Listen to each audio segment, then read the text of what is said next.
You wake up in the guest house or on the couch. The main house, the one you worked 15 years to pay for, is just a few feet away, but it feels like occupied enemy territory. The divorce is finalized. The paperwork says you are tenants in common. You are no longer husband and wife, but you are still partners in the biggest and most expensive asset of your lives. And the silence between you is more dangerous than any shouting match. The situation is classic and brutal. You want to keep the house. It's your children's home. It's close to your work. You have a deep emotional attachment to every brick. Your plan is logical, a spousal buyout. You want to pay him his fair half of the equity and send him away with a check, keeping the deed 100% in your name. It seems clean. It seems fair. But your ex-spouse has other plans. He doesn't just want the money. He wants more money than the house is worth. Or worse, he wants to see you lose the house just for revenge. You sit down to do the math on the buyout. The house is worth $500,000 in your opinion. The debt is $300,000. The equity is $200,000. To get the house, you need to pay him $100,000. You call the mortgage broker to try to refinance and get that $100,000. And that's where the first concrete wall appears in front of you, the interest rate. Your current mortgage is old, with a wonderful 3% interest rate. The payment is $2,500. To make the buyout, you need to take out a new loan with today's rates, 7.5% or 8%. The payment won't just go up, it will triple. It will go to $4,500. You look at your paycheck. You can't afford $4,500 on your own. The bank denies the loan. The traditional buyout is dead. You try to negotiate with your ex. Look, I'll pay you in installments. I'll give you a private promissory note. Please let me stay in the house with the kids. His response is cold. No. I want my money now, up front, in cash. If you don't have the money, sell the house, but you refuse to sell. You say, I'm not taking my children out of school. The market is bad. Let's wait. You've just made the fatal mistake. You said no to someone who has the legal right to say yes. Your ex-spouse hires an aggressive real estate lawyer, and a week later, you receive a court summons that makes your stomach churn. It's not a letter from the bank. It's a summons from the Superior Court. At the top of the page, in capital letters and bold, it says, "Complaint for Partition." Most people have never heard of it until they become a victim. A partition action is not a divorce proceeding. It's a separate, purely real estate proceeding. It's the atomic bomb for co-owners. Basically, your ex is asking the judge to ignore your wishes, forcibly take the house and sell it at a public auction to divide the money. But it's not an ordinary sale, it's a court-supervised sale. And this is where the financial nightmare begins to drain the blood from your assets. You think, I'm going to fight, I'm going to contest this in court. The judge will see that I need the house for the children. Poor soul. A partition action is almost indefensible. In the US, no one is forced to co-own a property with another person against their will. If one person wants to sell and the other doesn't, the one who wants to sell wins, 99% of the time. By deciding to fight, you're not saving the house. You're just inviting vampires to dinner. These vampires are called litigation attorneys. Your lawyer charges a $5,000 deposit, retainer. Your ex's lawyer charges $5,000. Where does that money come from? From the future sale of the house. You start spending the value of the house to fight over who gets to keep it. It's the ultimate irony. And while you're busy exchanging furious emails and legal petitions, something silent is happening in the background. The mortgage. Who's paying the $2,500 monthly? You say, he's suing me. I'm not paying his share. He says, I don't live there. I want to sell. I'm not paying a cent. Pride locks the wallet. The first payment isn't made. The 15th payment isn't made. The bank sends the first late payment notice. But you're so focused on the partition action hearing next Tuesday that you toss the bank's letter into the deal with later pile. Do you think the partition judge cares about the mortgage? No. Do you think the bank cares about the partition action? No. They are two trains coming in opposite directions on the same track, and you are tied to the rails. At the preliminary hearing, the judge looks at you two with boredom. He's seen this 1,000 times. Couples who would rather burn money than budge an inch. The judge says, since you can't agree on the buyout price, and since the defendant, you, refuses to sell, I will appoint a third party to resolve this. Enter the most feared and expensive figure in this process, the partition referee. The arbitrator isn't a judge. It's usually a private lawyer or an accountant appointed by the court to manage the sale. And guess who pays their salary? You. And guess how much they charge? $400, $500 an hour. They now have the power to hire brokers, appraisers, contractors, all at your expense. They have the key to your house. They can come in whenever they want. They have more control over your house than you do. Before we continue to see the havoc this arbitrator will wreak, I need you to comment below. I want to gauge the mood of the room. Comment revenge. If you think the ex-spouse has the right to force the sale at any cost to get their money, or regrettable, if you think evicting the family from the house via court is an act of pure malice. This divides opinions. I want to see your moral compass, and if you're learning what a partition action is now, leave a like. Legal knowledge is power. Back to the chaos. The arbitrator takes over. The first thing he does is request a new appraisal. You thought the house was worth $500,000. The arbitrator's appraiser says the market has cooled down. It's worth $460,000. Your ex smiles. See, I told you were wrong. But you panic. If it's worth $460K, your equity has decreased. And now, in addition to the $300K mortgage, you have a lawyer's bill growing at compound interest. Your initial resistance, I'm not selling, has now turned into a trap. You can no longer stop the process. The arbitrator has the court order to list the house, but remember the mortgage you stopped paying 3 months ago out of stubbornness? The bank just sent the notice of default. The bank entered the chat room, and the bank is faster than the arbitrator. Now you're in a deadly race. The arbitrator is trying to sell the house using the traditional method, which takes months. The bank is trying to auction the house using the foreclosure method, which takes weeks. And you're stuck in the middle, watching your assets being devoured by legal fees on one side and bank penalties on the other. In the next chapter, we'll see what happens when the arbitrator and the bank come into direct conflict. You'll discover that having a partition action registered in the deed, lis pendens, scares away all normal buyers, attracting only predators who offer half the price. The financial death spiral will accelerate. The for sale sign is stuck in your garden. But it's no ordinary sign. In small print, just below the real estate agency's name, is a phrase that would scare away any decent family buyer. Probate, court-ordered sale. To the real estate market, this phrase is like a biological hazard warning. It signals that buying this house will be a bureaucratic nightmare, full of deadlines, judge approvals, and feuding owners. You're inside the house, looking out the window. The partition referee, that expensive lawyer the judge appointed to run your life, just left. He came to inspect the property. He criticized the mess. He said you need to paint the facade. And the worst part, every minute he spent in your house, the meter was running. At $450 an hour, that 30-minute visit cost $225 of your assets, and he hasn't even really started working yet. This is what we call fee churning. It's the sound of money being ground up. Let's update the math of this tragedy. Initial net worth, equity, $160,000. Lawyers, yours and ex's, $10,000 and rising. Arbitrator, $5,000 just to start. Repair cost required by the arbitrator, $8,000. Remaining net worth, $137,000. You haven't even sold the house yet, and you've already lost $23,000.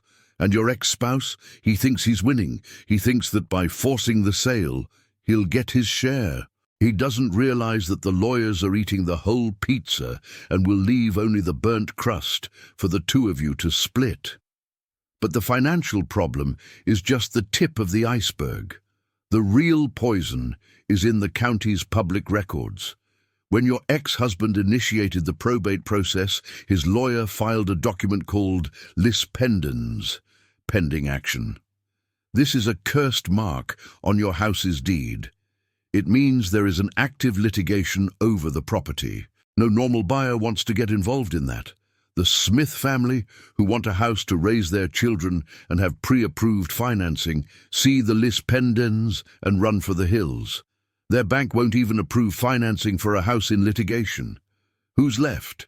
Who are the only people brave or greedy enough to make an offer on a house with liens pending and a judicial sale? The vulture investors. They start showing up. Cars with tinted windows stopping in front of the house. People taking pictures without getting out of their vehicles. They know you're bleeding. They know the arbitrator wants to sell quickly to secure their fees. The first offer arrives. The arbitrator sends you an email. We received an all-cash offer, closing in 10 days. Your heart races. Could this be salvation? You open the attachment. Offer value $390,000. The house is worth $460,000 according to the low valuation, or $500,000 in your head. $390,000 is an insult. It's daylight robbery. You shout, "No, I won't accept it. It's worth much more." You call your lawyer, "Stop this." But here's the cruel reality of the partition action. You no longer have the power of veto. The arbitrator coldly replies, "It's the only offer on the table for 30 days.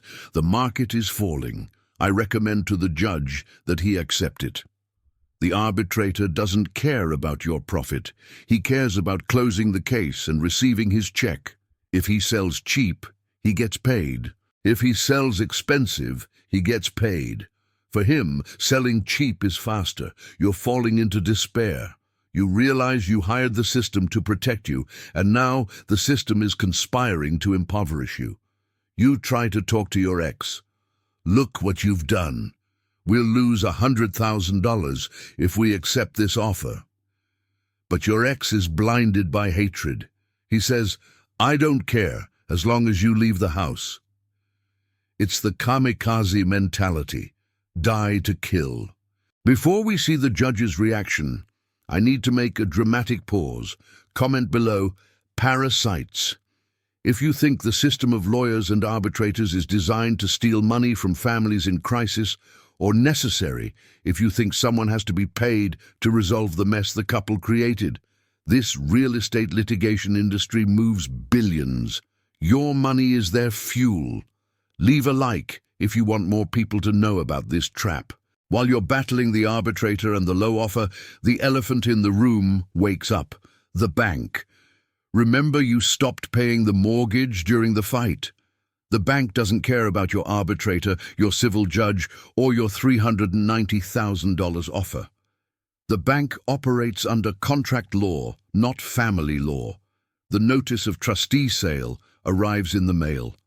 The bank has set the date for the foreclosure auction. In 21 days. Now the scene is one of absolute chaos. Does the arbitrator panic? No. The arbitrator is furious, because if the bank auctions off the house, the arbitrator's commission could disappear. The bank has priority over the arbitrator in the queue of creditors. The arbitrator rushes to the civil judge and requests an injunction to stop the bank's auction. He says, "Your Honor, we are selling the house. We have an offer of $390,000. The bank cannot sell now." You watch this battle of giants unfold. On one side, the civil court state trying to sell your house for $390K.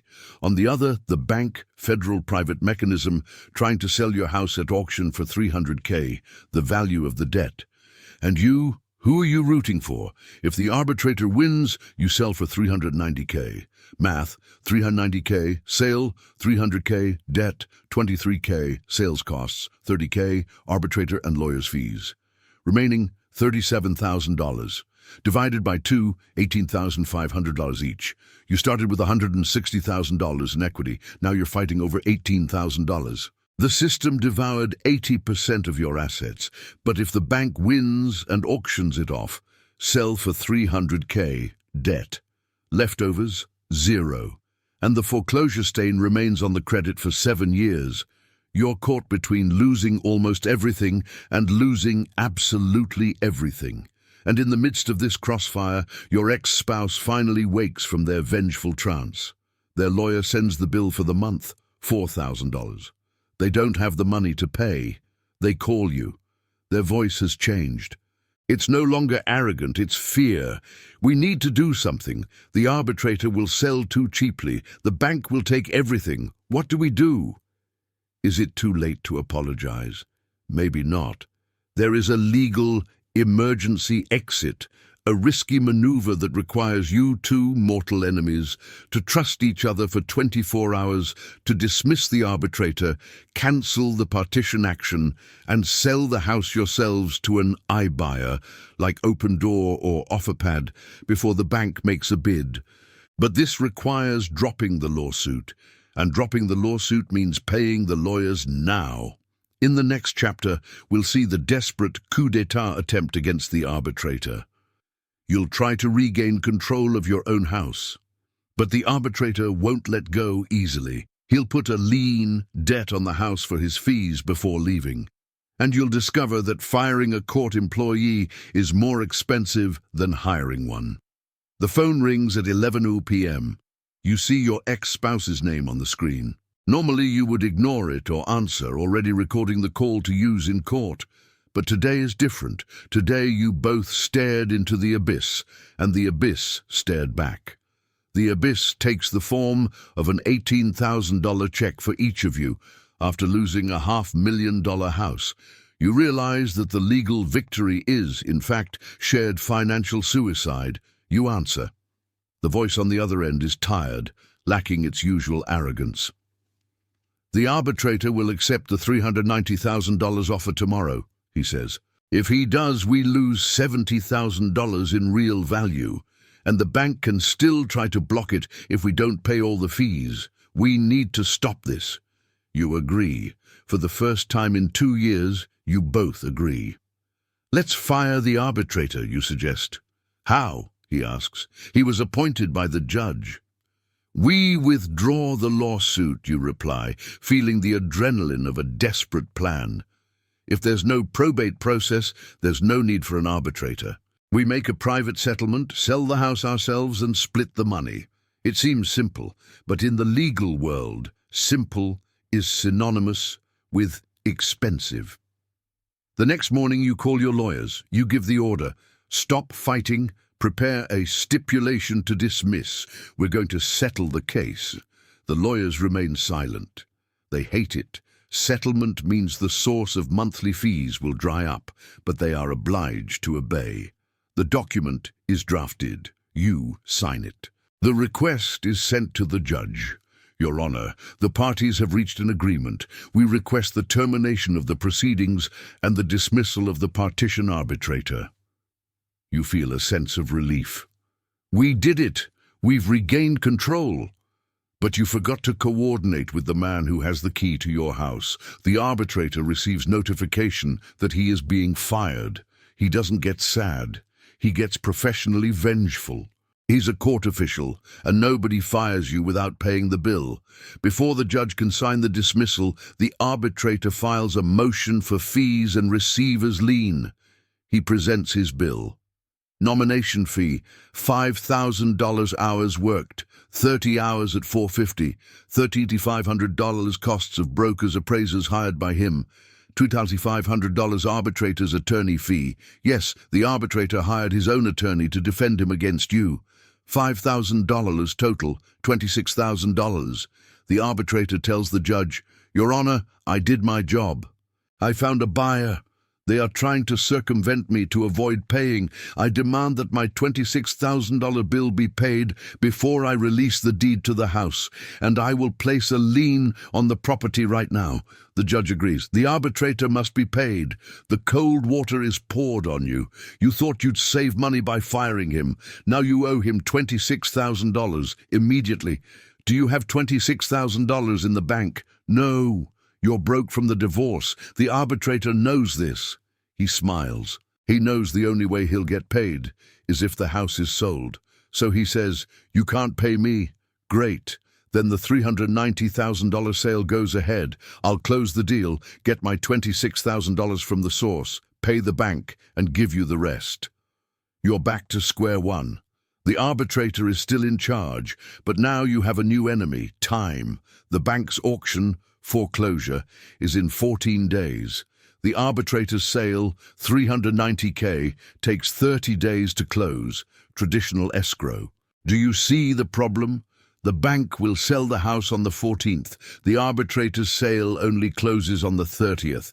The arbitrator is too slow. He'll let the house go to auction purely out of bureaucracy. If the house goes to auction, the arbitrator loses his commission too. But he doesn't seem to believe the bank is that fast. He's arrogant. "The bank won't sell while I'm on the case," he says. You know he's wrong. The bank doesn't respect anyone. You need a miracle. You need a buyer who will pay more than $390,000, who will pay in less than 14 days, and who will pay in cash to cover the mortgage, $300K, pay plus the arbitrator, $26K, pay plus the lawyers, $10K, and still have something left over. Does such a buyer exist in the real world? No.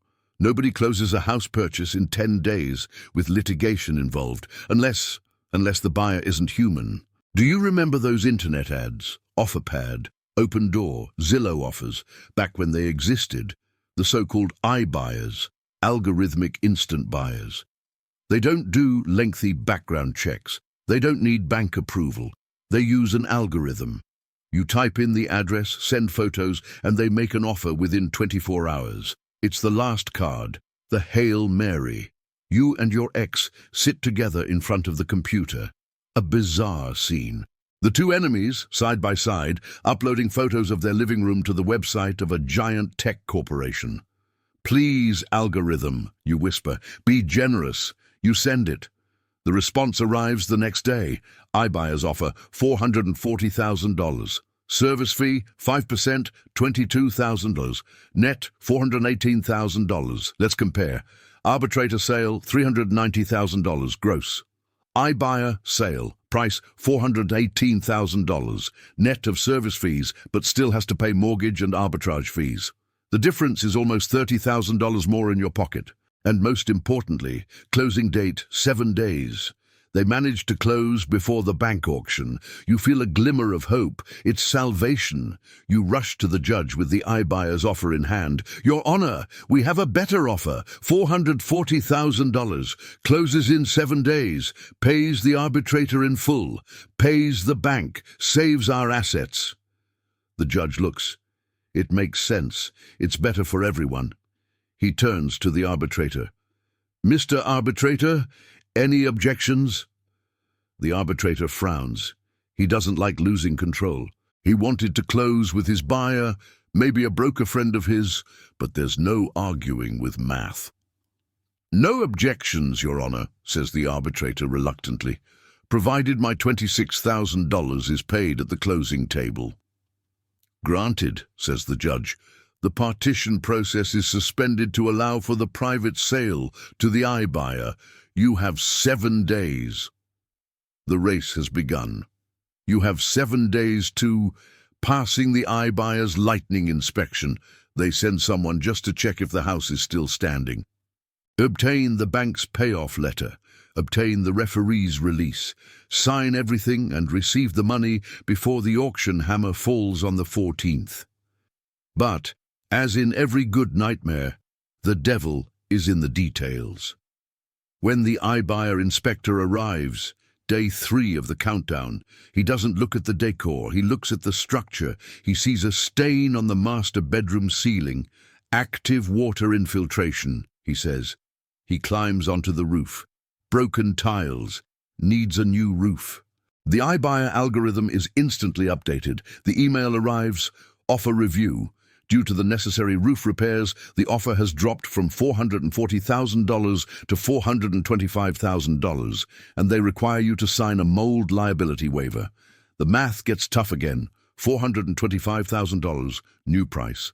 $300,000, mortgage and arrears. $26,000, leech referee. $22,000, taxer iBuyer. $10,000, divorce lawyers. Remaining $67,000, $33,500 each. Still better than the $18,000 from the arbitrator sale. Still better than zero from the auction. But you're selling the house for far less than it's worth to a robot to pay a lawyer who did nothing. We accept, you say, defeated. But here's the final catch of part 3. The iBuyer requires the house to be vacant 24 hours before closing. You still live there. With the kids, you have 3 days to pack up a lifetime's worth of belongings. And you don't have money for the moving truck because the sale money only comes in afterward. You ask your ex for help. Help me pack. For the kids' sake, for the business's sake. He hesitates. If I go there to help you, do you promise you won't call the police saying I violated the restraining order? Oh, yes. I forgot to mention. In the heat of the division of assets dispute, you filed a restraining order against him. He technically can't set foot on the property. Now you have a legal dilemma. To save the house, financially, you need to violate a court order, criminally. If a neighbor calls the police and sees him there carrying boxes, he will be arrested. If he is arrested, he cannot sign the sale. If he doesn't sign, the auction goes ahead. Are you willing to commit a minor crime to save $67,000? Comment below. Risk, if you would risk taking your ex along to help with the move, or alone, if you would try to carry the sofa on your back alone to avoid going to jail. What's worth more, freedom or money? Leave a like if you're biting your nails with this tension. The night of the clandestine move arrives. You turn off the front lights. The truck stops in the back. The ex enters hooded. You start carrying boxes like thieves in your own house. The silence is tense. Every noise in the street sounds like a police siren. And then, when you're carrying the refrigerator, crack. The water pipe behind the refrigerator bursts. Water starts gushing into the kitchen. At 2 a.m., on the day of the iBuyer's final inspection, if the kitchen is flooded tomorrow, the iBuyer cancels the purchase. The auction takes place. Game over. In the next chapter, you'll see 2 former enemies battling a midnight flood, wielding towels, buckets, and sheer desperation, trying to dry the wooden floor before it swells. It's the ultimate battle of man against physics, with $67,000 at stake. And you'll discover that the arbiter left one last surprise in the deed that could block the bank transfer at the last second. It's 2:15 in the morning. The sound of water gushing in the kitchen sounds like a waterfall. You and your ex-spouse, who should be fighting in court or maintaining a 100-meter distance by police order, are on your knees on the floor, shoulder to shoulder, throwing bath towels, sheets, and even old clothes over the puddle that is rapidly spreading toward the living room. The copper pipe behind the refrigerator, corroded by years of neglect, because who does maintenance on a house that's going to be sold, chose the worst possible moment to burst. "Shut off the main water valve! Shut off the valve!" you yell. Your ex runs to the garage, stumbling over moving boxes in the dark. He finds the valve. He twists it forcefully. The sound of the water stops, but the silence that follows is worse. You look at the laminate wood flooring in the kitchen. It's soaked. If the water gets into the joints, the wood will warp in a few hours. The iBuyer's final inspection is at 9 a.m.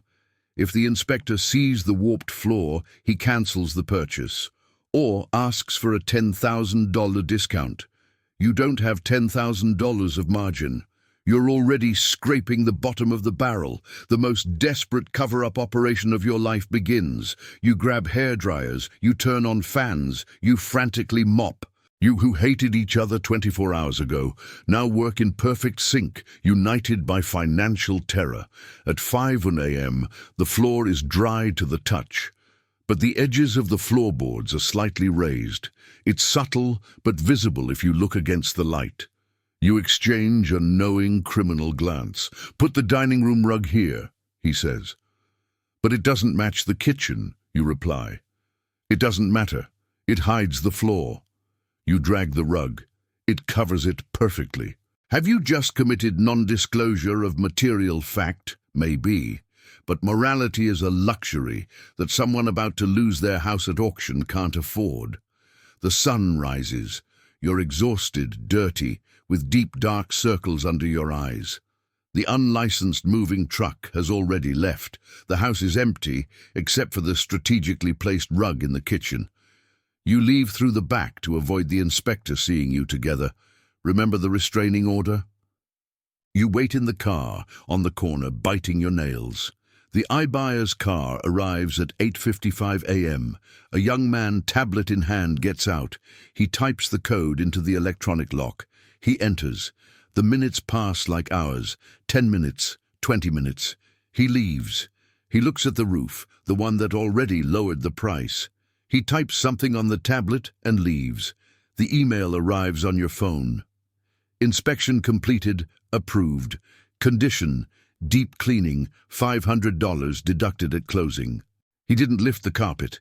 You breathe a sigh of relief. You laugh. A nervous laugh of pure relief. You fooled the algorithm. The sale is on, but the celebration is short-lived. The phone rings. It's the escrow officer. "We have a problem with the title," she says. The phrase no one wants to hear on closing day. The Partition arbitrator sent his invoice, $26,000, but he refuses to sign the release of the lis pendens, pending action, until the money is in his account. You argue, "But the money comes from closing. We pay him when the sale closes." The officer explains, "The arbitrator doesn't trust you. He says that since you tried to fire him, he wants a cashier's check delivered to his office before he releases the deed. It's a Mexican standoff. You don't have $26,000 to pay him up front. The iBuyer won't release the purchase money, $425K, until the deed is cleared. No liens. The arbitrator won't clear the deed until he sees the money. And the bank auction is tomorrow. The arbitrator is holding the house hostage. He knows you're desperate. He's wielding his petty power until the very last second. You call your lawyer, who also wants to get paid. "Make an escrow holdback agreement," the lawyer suggests. The idea, the securities company guarantees in writing to the arbitrator that his money is set aside and will be automatically sent as soon as the registration is complete. The arbitrator reluctantly agrees, but with one extra condition: $1,000 rush fee for express signature, another $1,000 down the drain. You accept. You'd accept anything now. You just want it to end. It's 2 p.m. The final signature. Nowadays, with iBuyers, you don't sit at a mahogany desk. You sign digitally, DocuSign, or a mobile notary comes to you in the Starbucks parking lot. You sign on the hood of your car. Sale, $425,000. Disbursements, bank, mortgage plus fines. $300,000 iBuyer. Taxa, $22. Udrozran referee, the vampire, $27,000 including the extra fee. Lawyers, the parasites, $10,000 repairs, cleaning, $1,000 total expenses, $360,000. Net proceeds, $65,000, $32,500 each. The escrow officer says, "Okay, everything's signed. I'll send the file for registration with the county. As soon as the county confirms the registration, I'll release the checks." The clock ticks. The county recorder closes at 5 p.m. If they don't register today, the bank might not cancel tomorrow's auction in time. 3 p.m., 4 p.m. At 4:45 p.m., the email arrives. Confirmation of recording. The house has been sold, the mortgage has been paid, the auction has been cancelled. You no longer own the house, you no longer owe the bank.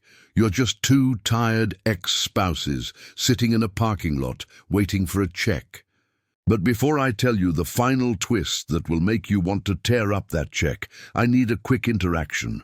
Comment below.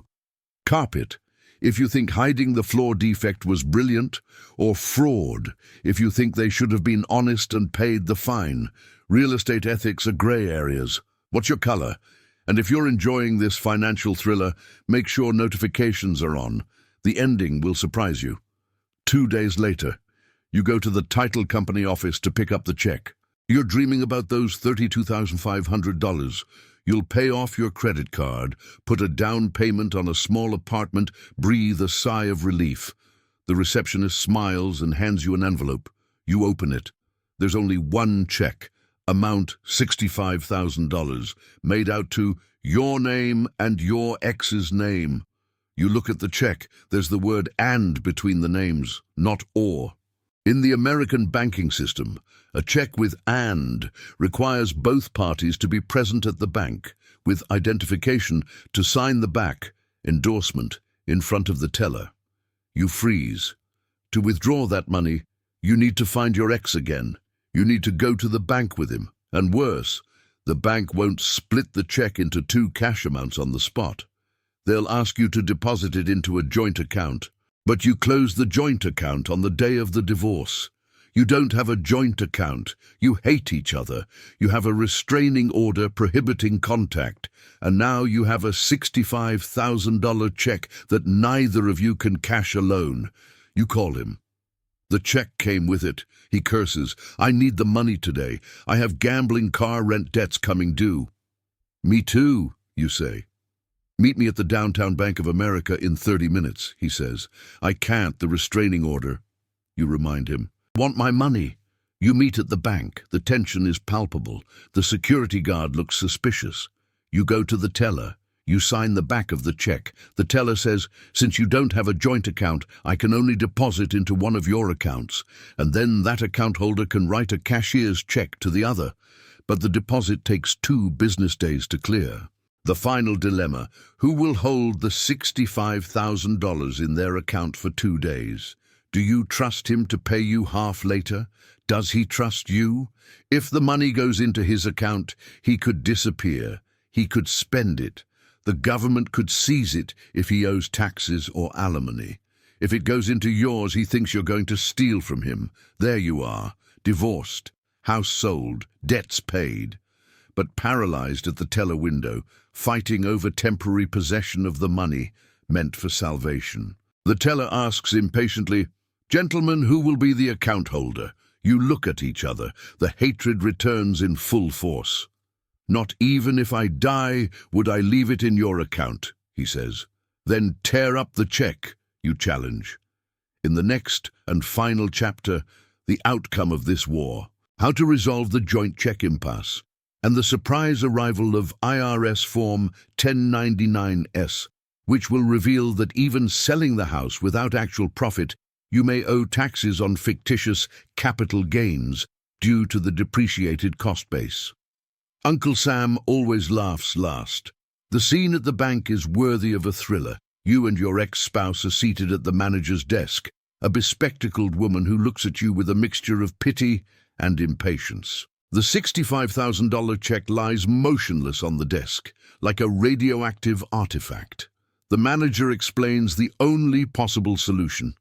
"Since the check is made out to both of you, and you don't have a joint account, we need to open a pass-through account. A temporary joint account, just to deposit this check, wait for clearance, and then withdraw everything and close the account." You exchange glances of pure distrust. To open this account, you both need to sign a contract stating that you both have full access to the funds. The fear is obvious. What if, the second the money arrives, is credited, your ex logs into the app on his phone and transfers everything to his personal account? What if he robs you at the finish line? He's thinking the same thing about you. The solution is archaic and tense. No one leaves here with online access, you demand. No debit cards, no app passwords. The account will be locked for electronic transactions. The manager agrees. She configures the account to require 2 in-person signatures for any withdrawal. You sign the account opening form. You deposit the check. The manager says, "The funds will be available in 48 hours. Come back on Thursday." These 48 hours are the longest of your life. You don't sleep.